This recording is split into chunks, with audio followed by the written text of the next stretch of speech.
بہت بہت سلام۔ عموماً لوگ اپنی شخصیت کے بارے میں جھوٹ بولتے ہیں اور اپنی عادت و اطوار کو چھپاتے ہیں، اپنے نظریے کو چھپاتے ہیں، کئی دفعہ تو اپنے خیالات کو بھی چھپاتے ہیں، اور چھپاتے چھپاتے یقین جانیے گا وہ جھوٹ کا منبع بن جاتے ہیں، لیکن پھر اچانک ان کی شخصیت کے در کھلنے لگتے ہیں لوگوں کے سامنے۔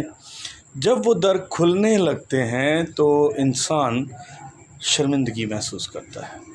اس کا بہترین حل کیا ہے؟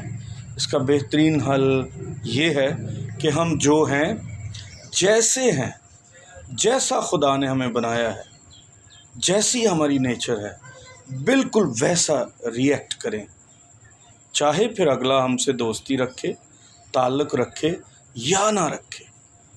جھوٹ پر مبنی کوئی تعلق کھڑا نہ کریں، وہ گر جائے گا۔ آپ نے سنا ہوگا بہت سی مثالیں کہ سچائی چھپ نہیں سکتی بناوٹ کے اصولوں سے، اور خوشبو آ نہیں سکتی کبھی کاغذ کے پھولوں سے۔